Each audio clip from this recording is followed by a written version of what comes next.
비가 내리겠습니다. 내일까지 예상 강수량은 제주가 30에서 최고 100mm 이상, 전남 남해안이 20에서 60, 전남과 경남이 10에서 40mm입니다. 서울지방의 현재 기온은 23.5도, 습도는 73%입니다. KBS 제1라디오 10시 뉴스를 마칩니다. 지금까지 한상권이었습니다. KBS.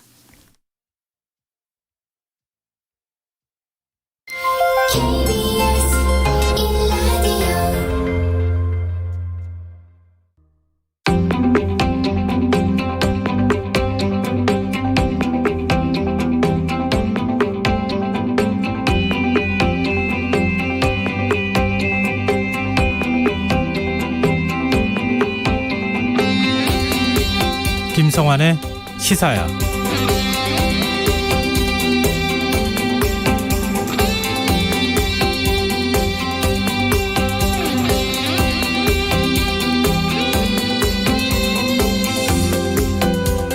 안녕하십니까. 시사평론가 김성환입니다. 오늘 새벽 기다리던 소식이 전해졌습니다.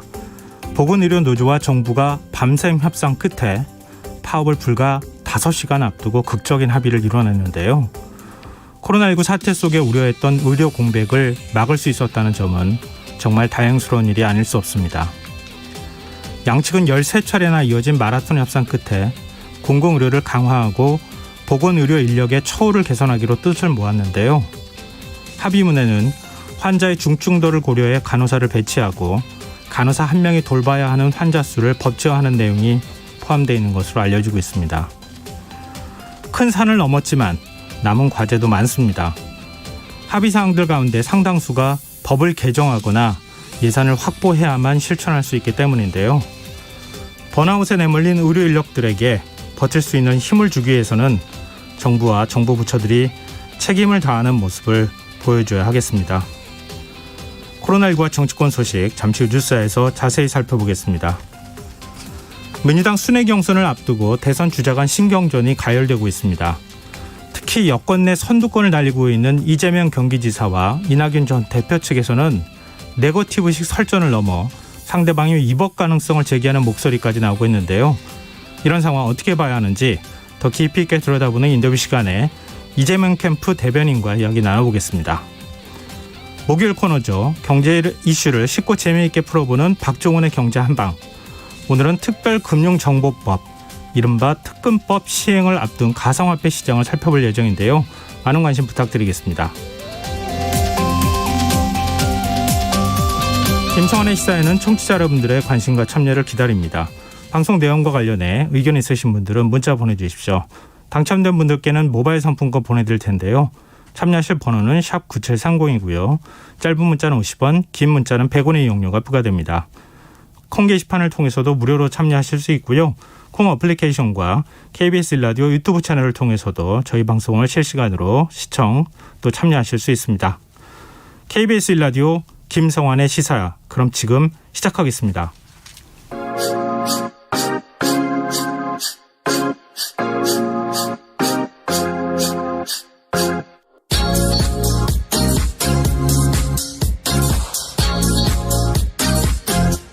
KBS 1라디오 김성환의 시사야.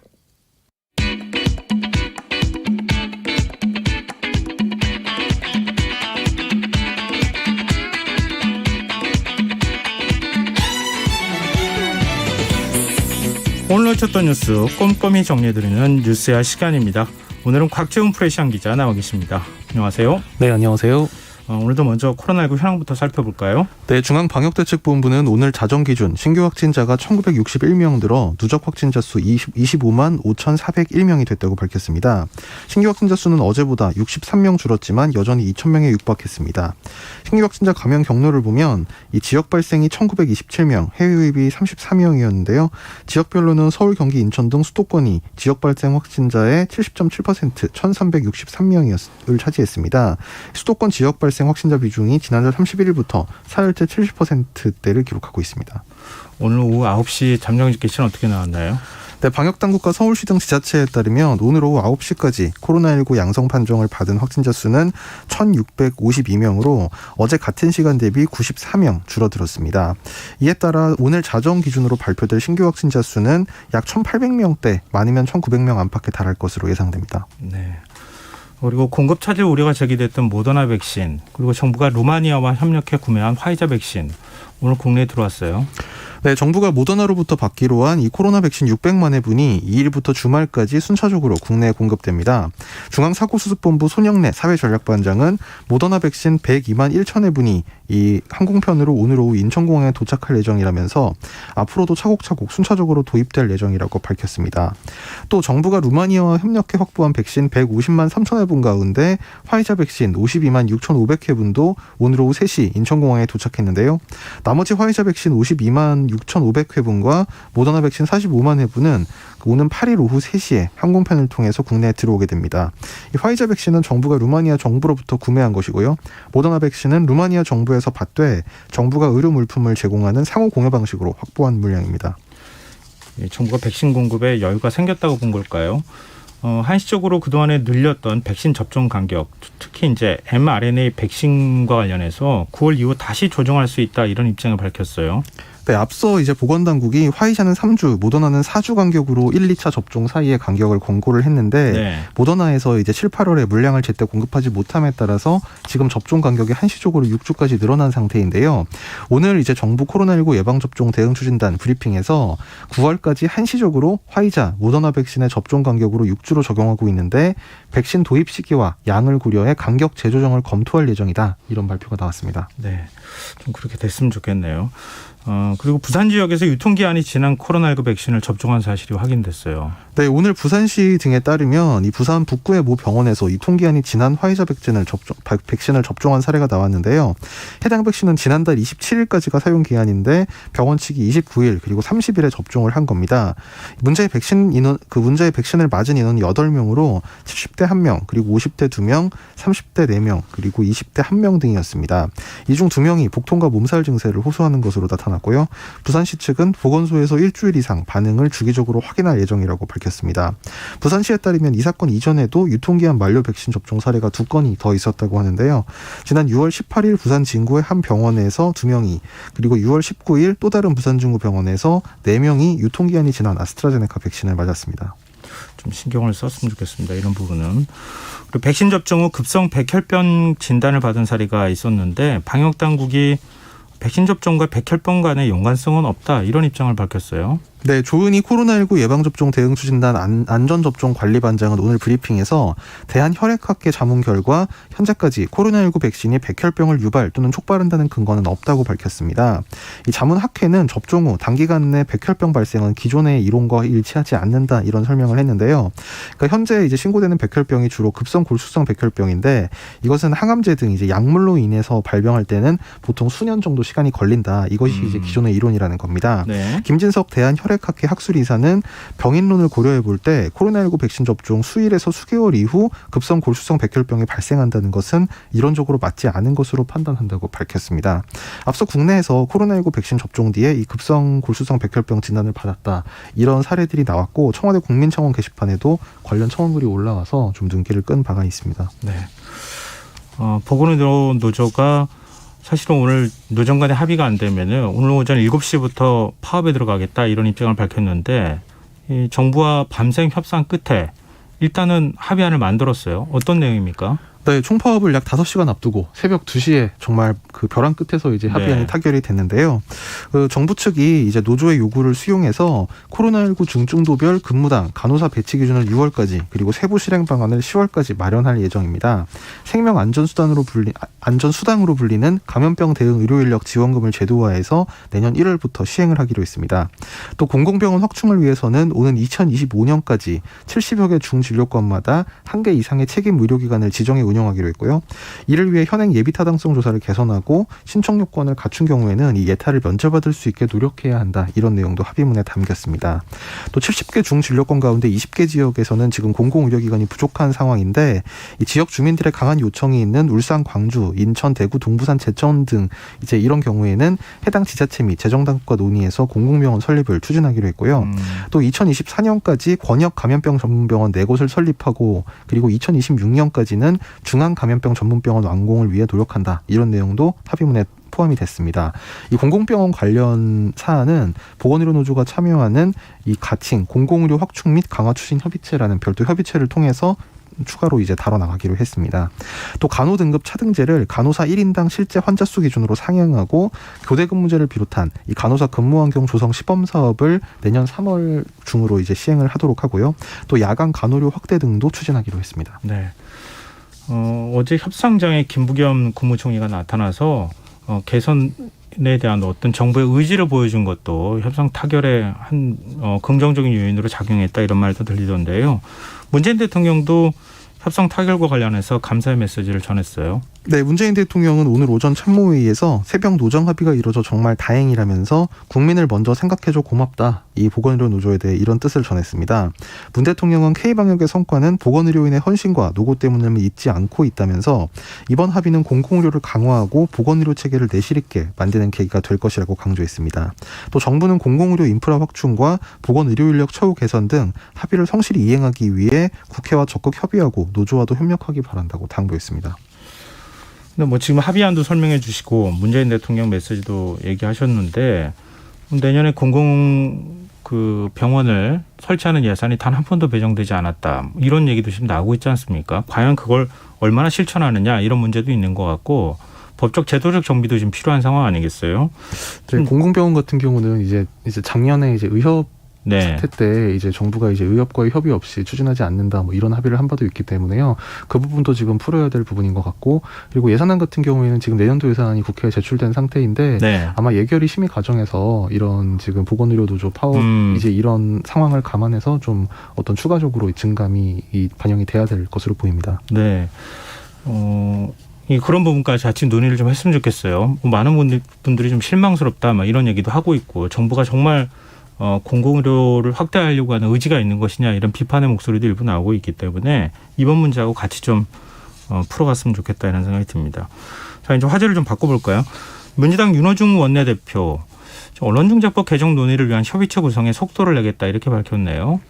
네, 오늘 윤호중 민주당 원내대표는 당 정책조정회의에서 27일 본회의에서 결론을 내려야 하니 협의체에서 더 치열한 논의가 이뤄질 것이라면서 언론계 학계 전문가 등 전문성을 갖춘 분을 신속히 추천할 예정이라고 밝혔습니다. 그런데 여야가 8인 협의체를 가동하기도 전에 지금 기싸움을 벌이고 있는 모양새인데요. 국민의힘 조수진 최고위원은 민주당 참여 인사들을 문제 삼았다면서요? 네, 서로 간에 좀 신경전 이런 게 많이 오가고 있는 상태인데요. 네. 이 국민의힘 조수진 최고위원이 오늘 최고위 회의에서 이 민주당이 추천한 위원 2명인 이 김용민 의원 그리고 김종민 의원에 대해서 이 조국 사수 부대원이다, 조국 대리인이다 이런 표현을 쓰면서 맹 비난을 했습니다. 조 최고위원은 악법을 주도한 김용민 의원, 악법의 묻지마 법사위 처리를 주장한 김종민 의원을 민주당이 협의체에 넣었다면서 악법의 일반 강행 처리를 국민 추석밥상에서 일시적으로 슬쩍 빼기 위한 꼼수다 이렇게 주장했습니다. 글쎄요, 그것도 그렇지만 이건 양당에서 추천하는 몫이니까 그걸 다른 당에서 이래라 저래라 말하기도 좀 쉽지 않은 상황인데 지금 이제 국회의원이 아닌 인사들을 추천하는 경우에 이것도 굉장히 중요한 문제잖아요. 지금 그 부분이 약간 난항을 겪을 것으로 예상이 되고 있는데요. 왜냐하면 이제 많은 청취자분들께서 아시겠지만 지금 언론 현업 단체들 같은 경우에는 이 여야 합의가 너무나 좀 말하자면 미봉책에 불과하다 이런 입장이라서 네. 지금 이 협의체에 참여하지 않겠다는 뜻을 밝히고 있습니다.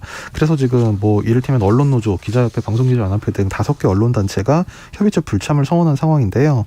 그래서 민주당 입장에서는 이제 언론계 인사들의 참여가 없이 이것을 만약에 27일 본회의에서 강행 처리하게 될 경우에 좀 어떤 여론 여론을 설득하는 그런 명분을 확보하기 좀 어려워질 수 있다. 이런 점을 고심하는 걸로 알려졌고 국민의힘 측에서도 학자들이 좀 참여를 부담스러워하는 분위기가 있다. 이런 말이 전해지고 있습니다. 이거 흐지부지 되는 거 아닌가 모르겠는데 언론단체들은 별도의 협의체 만든다는 거죠? 네, 언론단체들은 이제 국회와는 별도로 어떤 사회적인 그 합의기구 같은 이제 그런 위원회를 만들어서 거기서 이제 별도의 법안을 만들어서 제안을 하겠다 이런 입장입니다. 그것도 좀 빨리 만들었으면 좋겠어요. 같이 논의를 할 수도 있지 않겠습니까? 그리고 이른바 이 GS 지지 파문으로 논란을 빚었던 민주당 김승원 의원이 오늘 공개 사과를 했네요.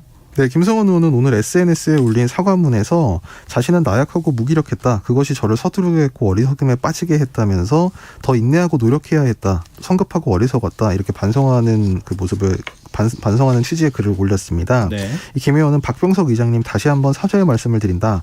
의장님의 따끔한 질책을 마음속 깊이 새기고 좋은 정치를 하겠다 하면서 내가 틀릴 수 있다고 생각하겠다. 쓰고 말하기 전에 다시 한번 생각하겠다. 이런 입장을 밝혔습니다. 네.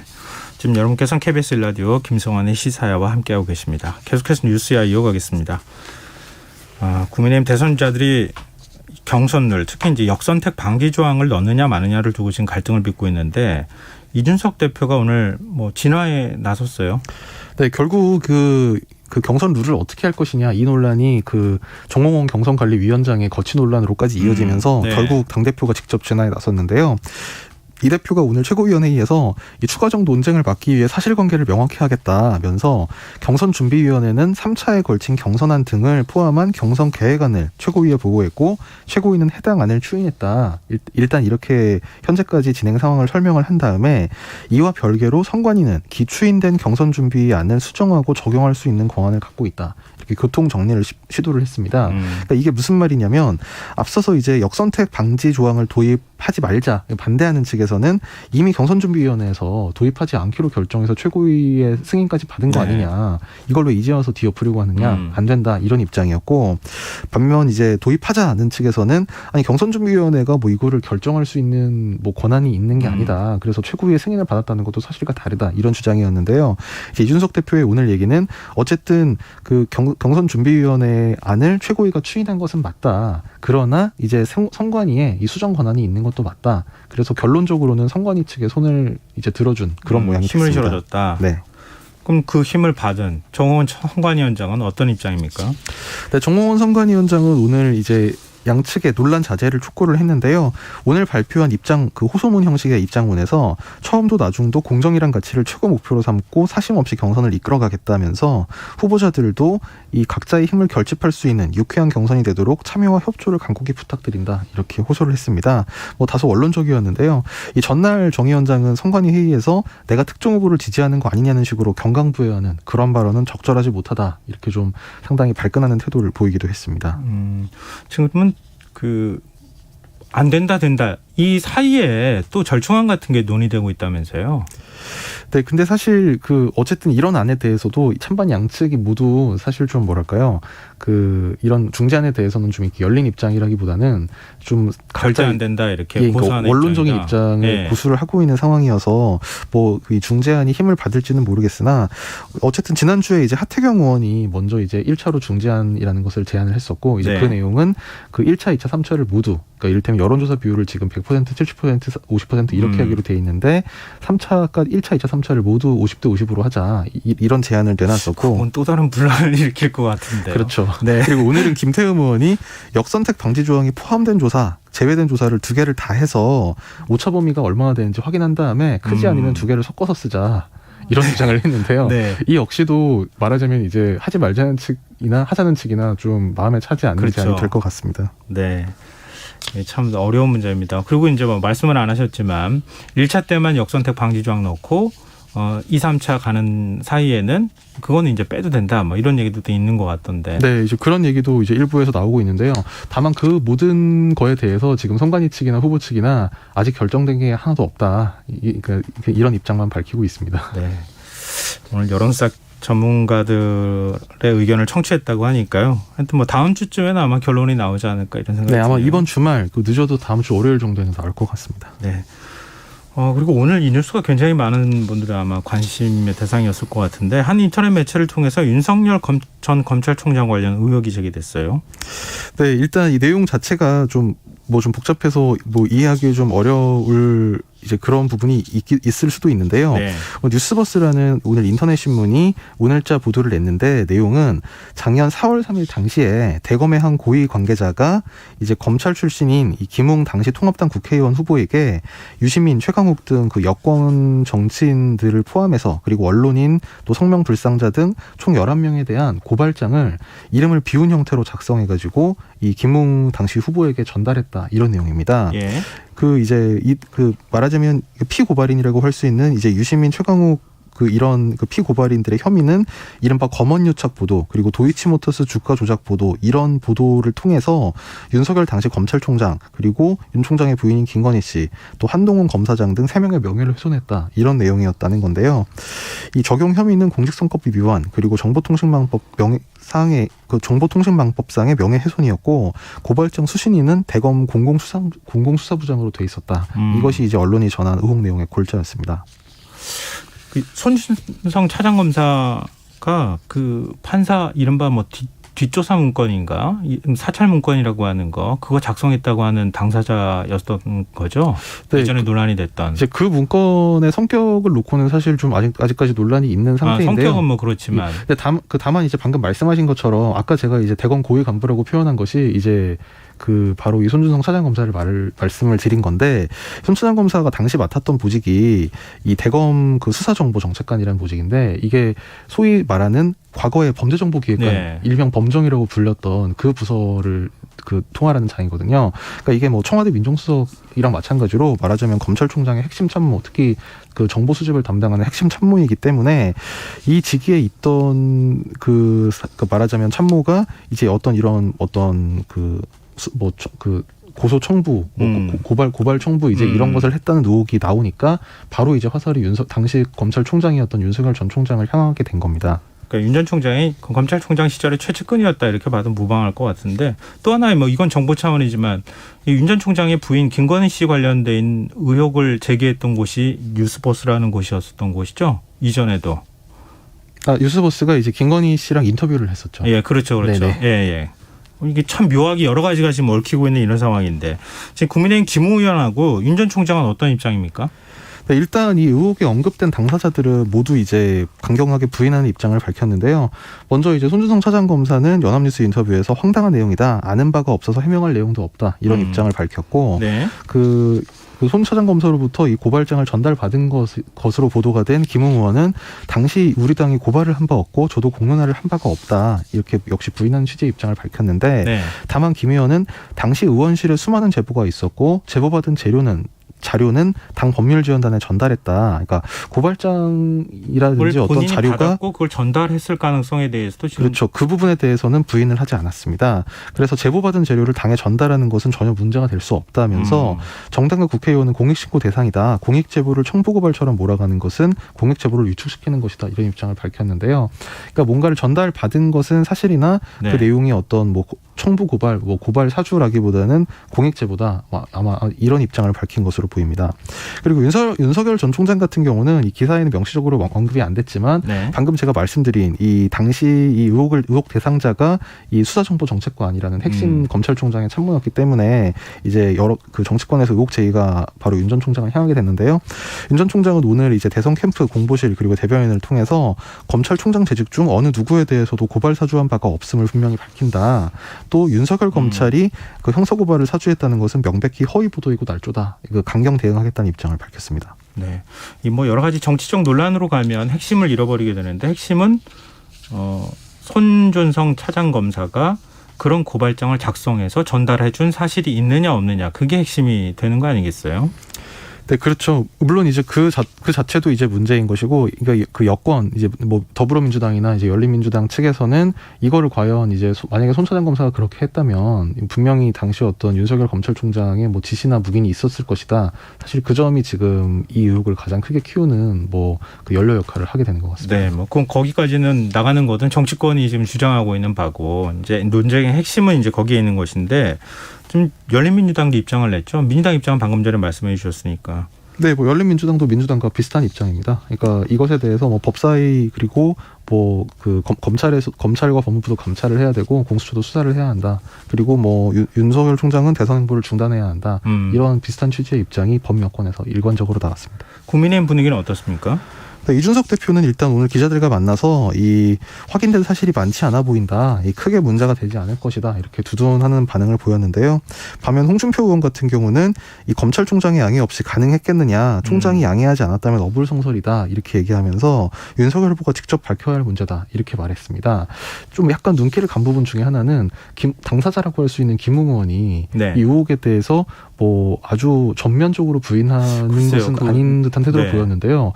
이것도 뭐 본인이 당사자이기도 하지만 지금 이제 윤석열 후보하고는 이제 그 소속돼 있는 캠프가 이제 김홍원 같은 경우 유승민 의원을 돕고 네. 있기 때문에 혹시 이제 홍준표 의원과 어떤 비슷한 이제 윤석열 후보에 대한 어떤 비판적인 입장과 좀 연관이 있는 것은 아니냐 뭐 이런 해석도 나올 수 있을 것 같습니다. 김호수 검찰총장이 진상조사 지시를 했죠.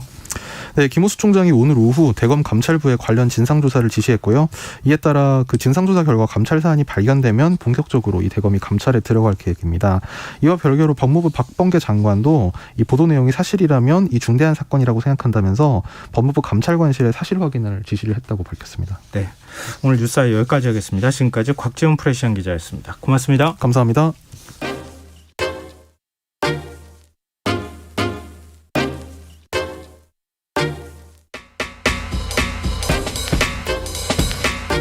바쁜 당신이 알아야 할 모든 것 여기에 있습니다.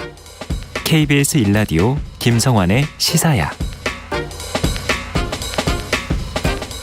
오늘 주말 민주당 지역 순회 경선의 첫 합동 연설회와 현장 투표를 앞두고 이재명, 이낙연, 이재명 두 후보 측 간의 갈등, 이른바 명락대전이 다시 치열해지고 있습니다. 이재명 지사의 무료 변론 의혹과 관련해 이재명 지사가 직접 나서서 허위 사실 음해는 중대 선거 범죄라며 경고하고 나섰지만 이낙연 전 대표는 해명이 필요하다는 주장을 재차 반복하고 있는데요. 이재명 대선 캠프 대변인이신 현근택 변호사 연결해서 이 문제와 관련해 조금 더 자세히 얘기 나눠보겠습니다. 현 대변인님 안녕하세요. 네, 안녕하세요. 현근택입니다. 네, 뭐 지금 이제 이미 대전 충남 지역 경선 투표는 진행되고 있는 거잖아요. 네, 31일부터 진행됐고요. 네. 일부 아마 끝난 때도 있는데 아마 대전 충남은 한 37% 정도 권리당원들이 네. 투표를 했고요. 세종 충북은 한 41% 정도 돼서 한 40% 정도 선 투표율 보이고 있습니다. 이미 이게 높은 겁니까? 낮은 겁니까? 아주 높은 건 아닙니다. 예전에 보면 한 뭐 50% 정도까지 나온 적이 있거든요. 네. 근데 아마 이제 앞으로도 뭐 선거인단이라든지 투표 기회가 더 있기 때문에 저희들은 한 50% 선까지 정도는 되지 않을까 보고 있습니다. 그럼 대전 충남 지역 그 대의원 권리당원 네. 민심 한 마음은 7만 어디가 정도 됩니다. 예. 예 어디가 있다고 보세요? 저희들이 이제 뭐 지난 주말에 쭉 이제 충청 방문했고 공약도 발표하고 기자 간담회도 가졌는데요. 지금 이제 코로나 시대라서 뭐 이렇게 사람들 직접 만나지 못하지만 지지자들이 많이 이렇게 응원도 해주시고 있어서 아마 뭐 의원 몇 명이냐 이런 이제 조직 이런 세보다 아마 밑바닥 정서 우리 당원이나 국민들이 저희 쪽으로 많이 와 있다고 이렇게 저희들은 보고 있습니다. 캠프 쪽에서는 과반을 넘는 것이 목표다. 이런 입장을 밝힌 적이 있는데요. 네. 가능하다고 보세요? 일단은 저 아시겠지만 민주당 경선은 권리당원과 선거인단으로 하고요. 지금 네. 한 180만 정도 되는데 지난번 선거에 한 213만이었기 때문에 200만 원 넘을 걸로 보고 있고요. 네. 지금 현재 3차 선거인단 모집하고 있습니다. 아시다시피 이제 권리당원과 선거인단이라 하지만 대부분 민주당 지지층을 대상으로 하고 있고요. 저희들이 최근 여론조사를 보면 민주당 지지층에서 이재명 후보 지지율이 과반을 넘는 경우를 많이 보이고 있습니다. 네. 그래서 아마 이런 당원이라든지 민주당 지지자들의 아마 여론은 과반을 충분히 넘을 것으로 보고 있고 특히 이제 충청 지역이 우리나라 그 대선에 이제 캐스팅 보드 역할을 많이 해왔는데 전체 전국의 어떤 지지율과 많이 동조되는 현상을 많이 보여왔습니다. 그동안. 그렇게 본다 그러면 충청 지역에서도 무난히 과반 넘을 수 있을 것으로 보고 있습니다. 이낙연 전 캠프 측에서는 조직세가 강하다 이게 언론의 평가인데요. 조직세에 네네. 대해서 어떻게 평가하세요?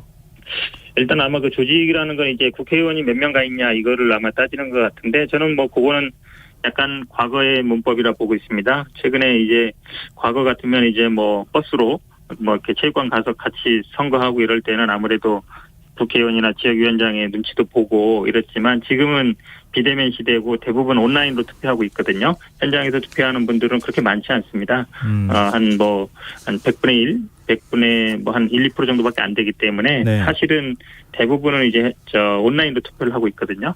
온라인 투표하면 대부분 아마 일반 여론처럼 많이 갈 것이고 소위 말하는 과거처럼 위에서 뭐 오더를 내리거나 이런 현상은 저는 뭐 먹히지 않을 거라 보기 때문에 국회의원 수 몇 명은 저는 뭐 그렇게 중요한 변수는 되지 않을 걸로 보고 있습니다. 네.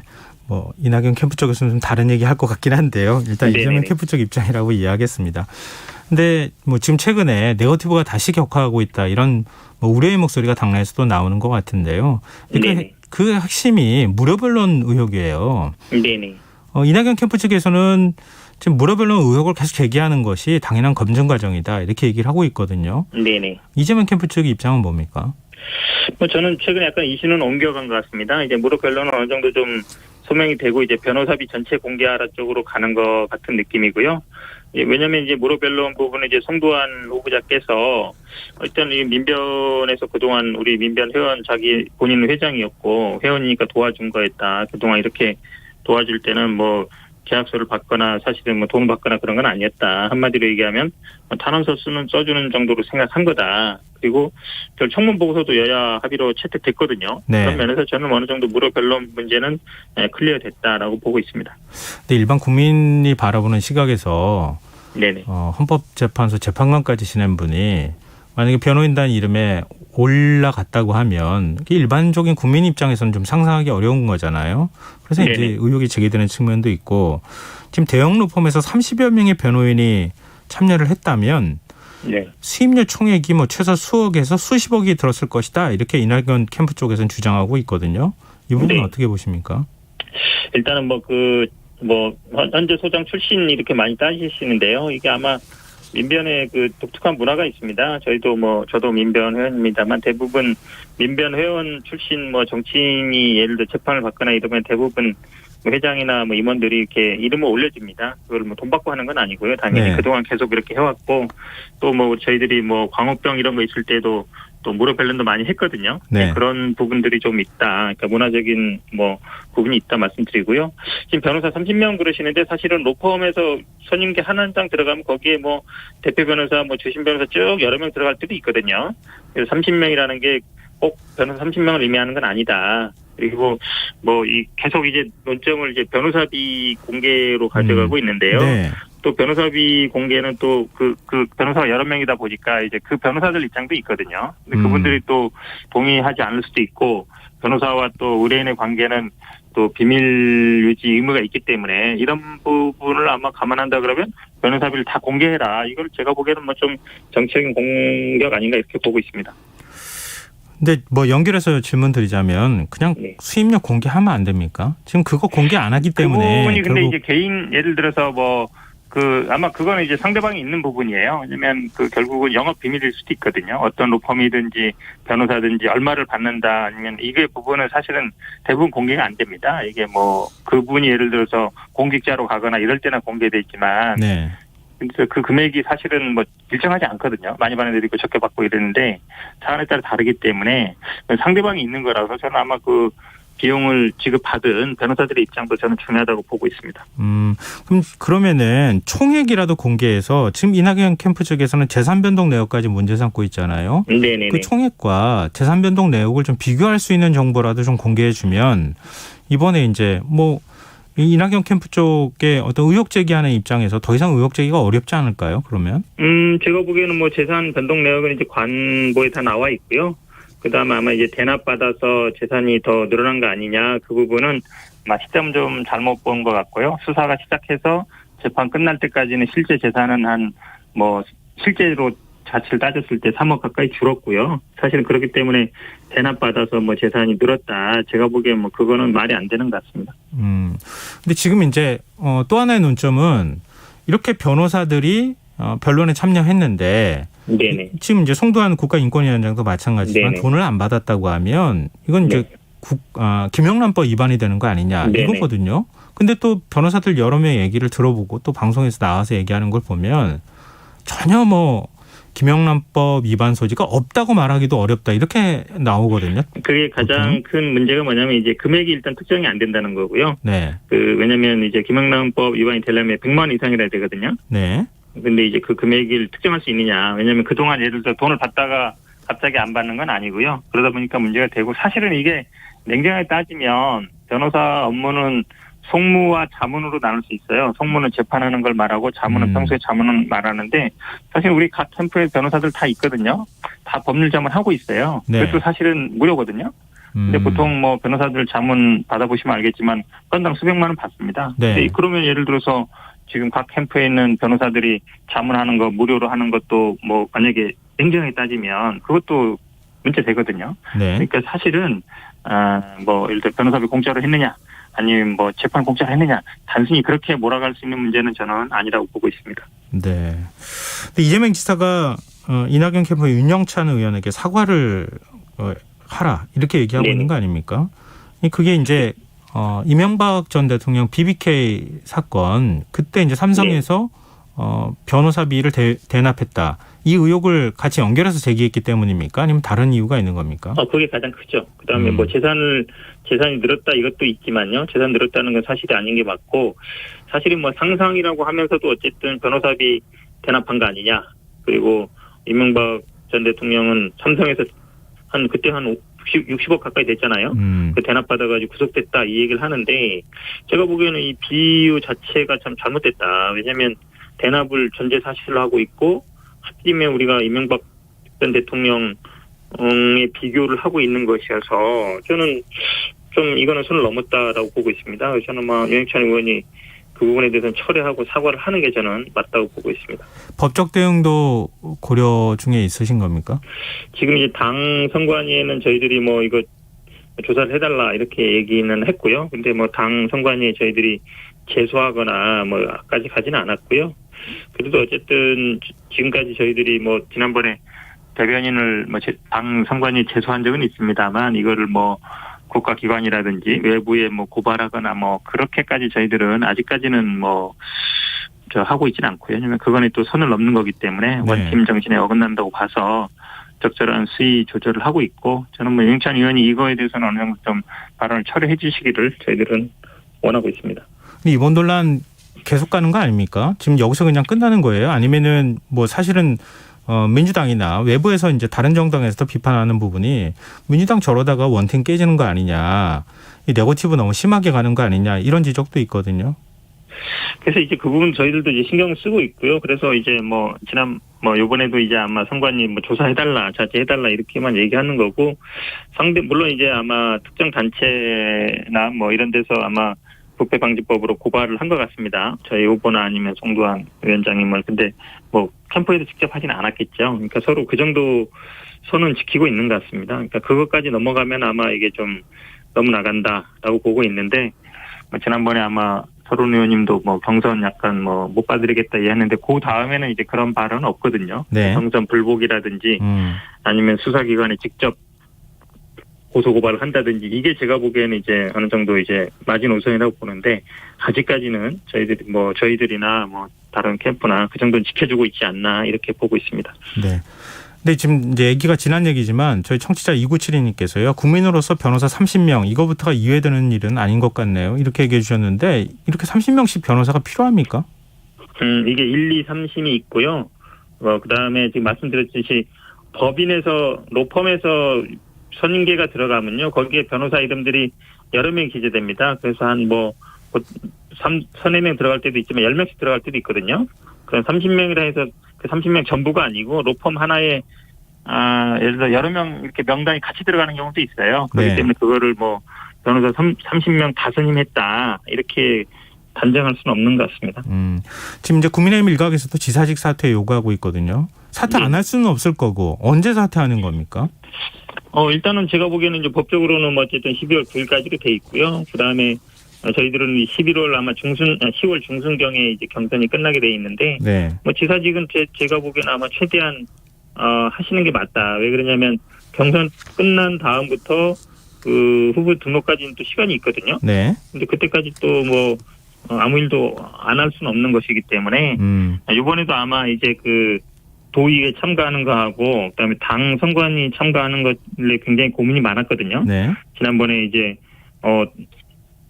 도지사와 뭐 후보지를 선택하라 그러면 예. 도지사를 선택하겠다 했던 것만큼 있었는데 이건 뭐 어느 쪽으로 가더라도 이제 뭐 비난을 받을 수밖에 없는데 그래서 네. 도의에도 어느 정도 양해를 구하고 토론에 참가했는데 현실적으로는 뭐 그렇기 때문에 후보를 사퇴해야 된다. 그거는 제가 보기에는 뭐 맞지 않다라고 보고 있어서 어쨌든 절충점을 찾으려고 노력하고 있습니다. 네, 알겠습니다. 오늘 말씀 여기까지 듣겠습니다. 고맙습니다. 네, 고맙습니다. 예, 지금까지 이재명 대선 캠프 대변인이신 현근택 변호사였습니다.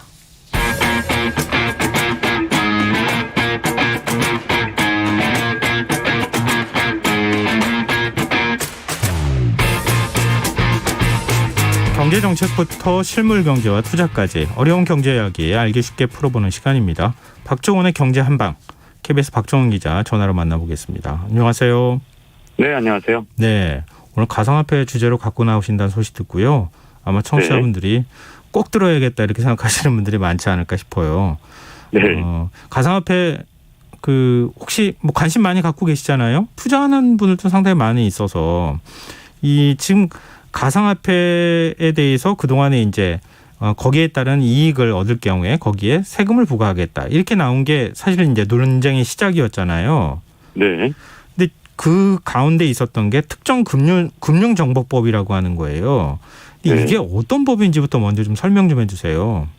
네, 일단 이 특정금융정보법, 이 이름이 좀 복잡하니까 요즘에 다들 특금법 이렇게 부르는데 네. 9월 25일부터 개정안이 시행되죠. 그런데 가장 중요한 것 중에 하나가 일단 이 가상자산 사업자들 그 대상이 되면 오는 9월까지 FIU라고 있어요. 금융정보분석원인데 우리 이제 계좌나 이제 특정 어떤 일정 금액이 넘어가면 여기에 신고가 되는데 예. 이 가상자산 사업자들도 이제는 FIU 금융정보분석원에 이 신고를 한 다음에 영업을 하도록 되어 있습니다. 그런데 이 가상자산 사업자라는 게 뭐냐면 일단 거래소가 있고 또 네. 숙박업체, 지갑 서비스 같은 게 있는데 이제 우리 이제 많은 국민들이 관심을 갖고 계신 건 아마 거래소일 겁니다. 왜냐하면 우리나라 이 가상자산 거래하시는 분들이 정말 많아요. 이 당장 4대 거래소만 딱 쳤을 때 네. 581만 명이다. 이렇게 우리 정부에서 통계가 나온 적도 있거든요. 그러니까 굉장히 많은 분들이 과연 이 특정금융정보법이 시행된 다음에 어떻게 될 것인가 관심을 굉장히 갖고 있는 거죠.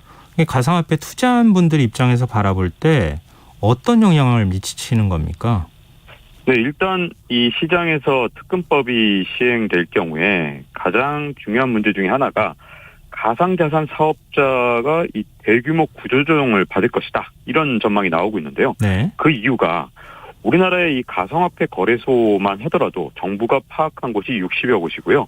실제로는 뭐 200곳이 넘는다 이런 얘기도 있습니다. 그러니까 이 아까 4대 사업자, 이 보통 업비트나 빗썸 같은 이제 굉장히 큰 네. 메이저 사업자 같은 경우에 좀 거래가 집중돼 있긴 한데 아까 말씀드린 대로 여기에서만 거래한 사람들이 581만 명이고 여기에다가 일평균 거래 대금이 이 4대 거래소에서만 22조 원입니다. 크네요. 근데 우리나라 이 증권 거래 하루 거래 대금이 일평균 20조 원이거든요. 자, 그럼 여기서 벌써 네. 깜짝 놀라시는 분들 많을 거예요.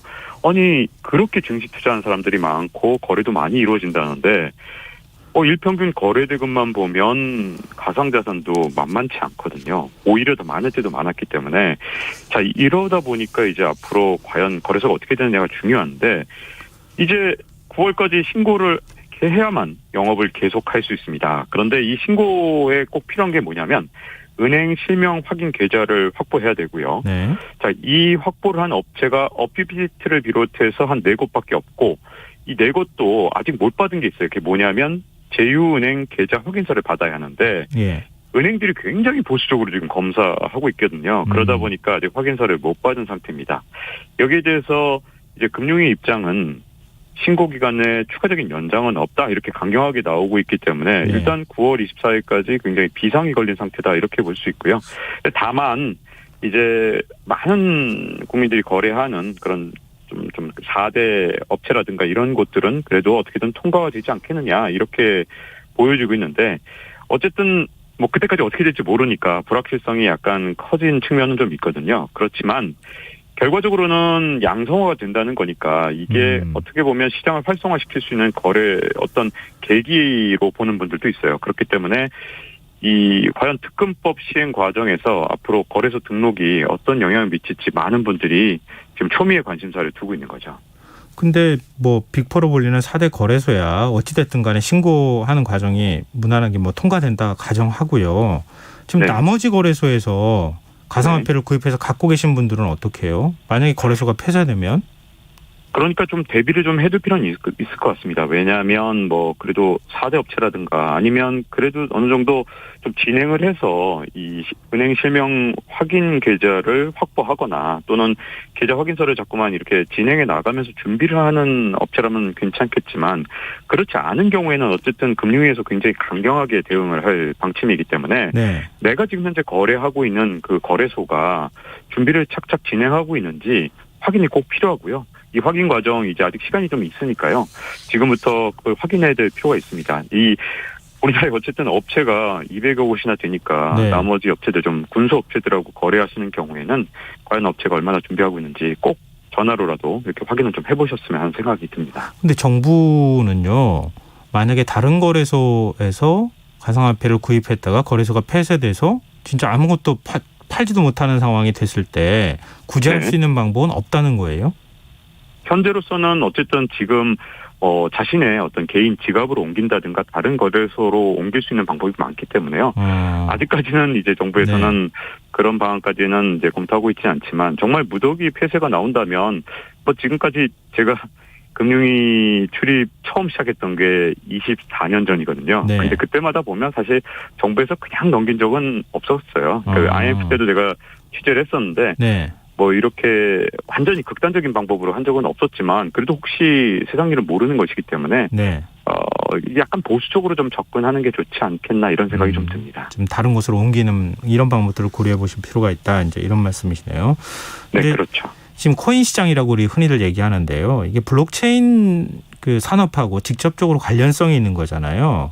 근데 네. 특근법이 되면 시장이 어느 정도 정리가 되니까 블록체인 네. 사업을 준비하는 기업들이 좀 기대를 한다고 하고 있다면서요. 이렇게 되면. 네, 그렇죠. 이 사실 가상자산 산업하고 이 블록체인 사업이 완전히 직접적으로 연관돼 있지는 않지만 어쨌든 블록체인이라는 큰 이 범주 안에 같이 있기 때문에 많은 기업들, 특히 기업을 대상으로 하는 그런 이 뭐 삼성 SDS나 아니면 LG CNS 같은 기업들, 이런 기업들은요.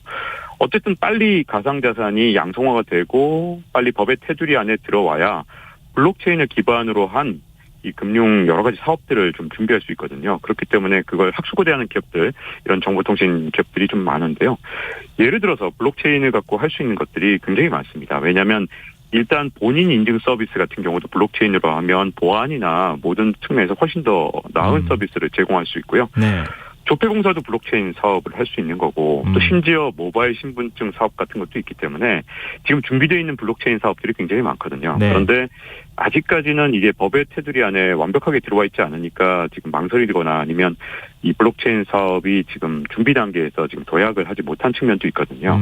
이런 기업들 입장에서는 빨리 이런 어떤 특근법이 좀 정착이 되길 바라면서 블록체인이 앞으로 미래의 성장 동력을 이끄는 새로운 사업으로서 좀 앞으로 발전해 나가기를 좀 기다리고 있는 상황이거든요. 이런 업체들도 어느 정도 준비를 하고 있는지 그 업체들의 준비 단계를 봐가면서 좀 어떻게 보면 미래 사업이 어디서 시작될지 좀 분위기를 보는 것도 투자자 입장에서 괜찮은 방법이 아닐까 싶습니다. 네. 근데 얘기가 나온 김에 가상화폐 시장 분위기도 좀 살펴봤으면 좋겠는데요. 한때 많이 떨어졌다는 얘기가 나왔었는데 다시 반등하고 있다고요? 네. 사실 이 가상화폐 같은 경우는 가장 중요한 게 정부의 규제거든요. 정부의 규제가 어떻게 되느냐에 따라서 굉장히 큰 영향을 미치는데 그 거래가 가장 많이 이루어지던 나라가 미국하고 중국이다 보니까 미국이나 중국의 이 정부 정책이 굉장히 큰 영향을 미치거든요. 네. 뭐 기억하시겠지만 올 상반기 같은 경우에 이 가상화폐 중에서 가장 대표적인 비트코인 가격이 한 개에 8천만 원을 돌파하면서 그때 많은 사람들이 1억 원 가는 거 아니냐 막 이렇게 꿈을 꿨던 적이 있었는데 네. 그때 갑자기 찬물을 확 던졌던 게 바로 중국이었죠. 중국이 이 금융기관의 가상화폐 관련 업무를 완전히 금지를 시켰고요. 이 채굴뿐만 아니라 거래에서도 엄청난 제약을 가했었거든요. 그러다 보니까 그때 비트코인 가격 비롯해서 주요 가상화폐 가격이 반토막이 났고요. 일부 코인들, 알트코인이라고 부르는 일부 코인들은 뭐 심지어 10분의 1 토막이 난 경우도 있었는데 이게 좀 흥미로운 게 네. 최근에 한두 달 사이에 이 가상화폐가 반등을 했습니다. 근데 이것도 중국의 내부 사정하고 굉장히 밀접한 관련이 있는데 네. 갑자기 왜 이렇게 확 올랐지? 이렇게 많은 놀라신 분들이 있을 거예요. 근데 그게 사실은 제가 지난주에 말씀드렸던 중국의 공동부유 기억하실지 모르겠습니다만 그 정책하고 좀 밀접한 관계가 있습니다. 바로 이 빅테크 산업이나 이런 데 대해서 중국 이 정부에서 아주 강력한 규제를 하기 시작했잖아요. 그러다 보니까 중국에 돈이 많은 사람들이 또 어떤 규제가 나올지 모르겠다 이런 약간 겁을 먹었거든요. 그러니까 이 몰래 조금씩 이 가상화폐를 사기 시작했고 특히 비트코인이나 이더리움 같은 이제 주요 가상화폐 자산으로 좀 이걸 산 다음에 해외로 좀 가져가기도 쉽고 이게 아마 음성적으로 좀 이루어졌을 것 같은데 이 놀라운 게 이 공동부유 정책이 발표되는 과정에서 계속 급등을 했거든요. 네. 그러다 보니까 중국 영향이 가장 컸을 것이다 이렇게 추정을 하는데 이게 워낙 뭐 대놓고 하는 거래가 아니다 보니까 그렇죠. 추정만 좀 하고 있는 상황인데 중국의 영향이 굉장히 클 것이다. 해외로 자금을 빼낼 수 있도록 미리 준비를 했을 것이고 그만큼 중국에서 아무리 규제가 있다 하더라도 아직까지는 가상화폐의 가장 큰 손 중에 하나가 중국이라는 걸 다시 한번 입증했다 이런 평가가 좀 있는 상황이죠. 다 같이 잘 살자고 했는데 잘 네. 사는 사람들은 돈 딴 데로 빼돌리는 거 참 네. 어떻게 봐야 되는지 만약에 그 그렇죠. 추정이 맞다면요. 세계 최초로 가상화폐를 법정 통화로 선언했던 엘살바도르 오늘 네. 7일 정식 시행일이라면서요. 네, 이제 얼마 안 남았습니다. 처음에 이 엘살바도르에서 달러를 법정 통화로 쓰던 나라인데 갑자기 비트코인을 법정 화폐로 채택한다 이렇게 발표를 해서 깜짝 놀랐던 그 기사 기억하실 네. 거예요. 근데 이제 7일이 되면 진짜로 법정 화폐가 됩니다. 근데 지금 가상화폐 시장에서는 요 며칠 사이에 이걸 호재로 받아들이면서 좀 좋게 보는 것 같은데 네. 문제는요. 국제금융기구 IMF나 월드뱅크 세계은행이죠. 여기서는 걱정하고 우려하는 목소리를 계속 내놓고 있습니다. 계속 경고를 하고 있는데 네.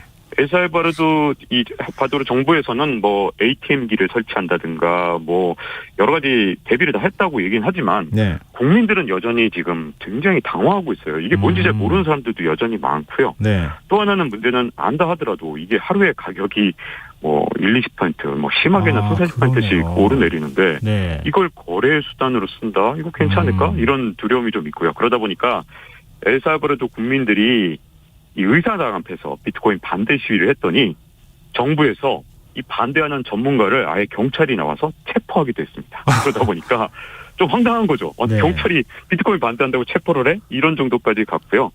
국제통화기금하고 IMF, 여기하고 세계은행에서 경고를 하는 건 뭐냐면 만약에 이 비트코인을 법정 통화로 이렇게 채택을 하게 되면 엘살바도르의 경제가 비트코인에 어떻게 흔들리는 그런 경제 모습이 될 것이고 또 범죄 집단이 날뛰는 상황에서 엘살바도르의 검은 돈이 더욱 늘어날 것이다. 이렇게 엄중 경고를 하고 있거든요. 그런데 이 부켈레 대통령 같은 경우 이 나라의 대통령이죠. 네. 비트코인 실험을 통해서 달러를 결국 대체할 것이고 이 실험이 성공할 것이다. 계속해서 이 자신감을 표하고 있습니다. 뭐 심지어 자신의 SNS에 원래 이 비트코인 가격 올라가는 걸 상징하는 게 레이저를 쏘는 화면을 놓거든요. 자기 얼굴에다가 레이저를 딱 놓고 마치 슈퍼맨 그 레이저 쏘듯이 눈에서 이렇게 빛이 나는 그런 모습까지 그리면서 비트코인 상승을 외치고 있는 그런 상황입니다. 그러면 사실 엘살바도르 사태 보면 그 상황 보면서 이제 곧 비트코인이 정식 화폐가 될 수도 있겠구나 이렇게 기대하셨던 분들 입장에서는 좀 실망스러운 얘기가 아닐까 싶은데요. 앞으로 좀 가상화폐의 미래를 점치기는 좀 쉽지 않겠지만 너무 큰 네. 기대를 갖는 건 또 위험할 수도 있겠다 이런 생각이 드네요. 네, 네, 알겠습니다. 그렇죠. 네, 박종훈의 경제한방 지금까지 KBS 박종훈 기자였습니다. 오늘 말씀 고맙습니다. 네, 고맙습니다. 네, KBS 라디오 김성환의 시사야 1부 순서는 여기서 마무리하겠습니다. 2부에서는 사건 사고 뉴스 등을 살펴보는 밤참 뉴스 지금이 영화 순서가 기다리고 있습니다. 전 11시 정각 2부에 다시 오겠습니다.